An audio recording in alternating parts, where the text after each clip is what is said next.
नमस्कार, मुंबई आउटलुकमध्ये तुमचं स्वागत आहे. भारतीय चित्रपट सृष्टीतील ज्येष्ठ अभिनेते आणि दिग्दर्शक मनोज कुमार यांचे वयाच्या 87व्या वर्षी निधन झाले. आज 4 एप्रिल 2025 रोजी सकाळी मुंबईतील कोकिलाबेन धीरूभाई अंबानी रुग्णालयात त्यांनी अखेरचा श्वास घेतला. गेल्या काही काळापासून ते वृद्धपकाळाशी संबंधित आजारांची झुंज देत होते. त्यांच्या निधनाने हिंदी चित्रपट सृष्टीत शोककळा पसरली असून चाहते आणि सहकलाकार त्यांना भावपूर्ण श्रद्धांजली वाहत आहेत.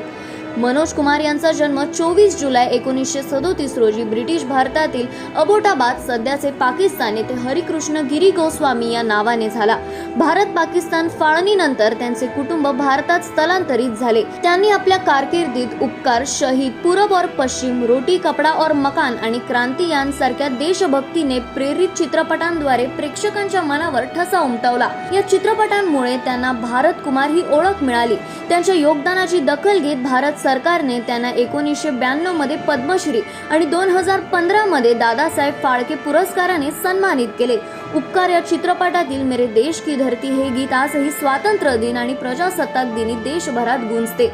मनोज कुमार यांच्या निधनावर पंतप्रधान नरेंद्र मोदी यांनीही शोक व्यक्त केला. ते म्हणाले, त्यांचे कार्य राष्ट्रीय गौरवाची भावना जागरूक करणारे होते आणि पुढील पिढ्यांना प्रेरणा देत राहील. त्यांच्या जाण्याने भारतीय सिनेसृष्टीतील एका युगाचा अंत झाला. त्यांचे चाहते आणि कुटुंबीय यांच्या दुःखात आम्ही सहभागी आहोत. त्यांना भावपूर्ण श्रद्धांजली. ओम शांती.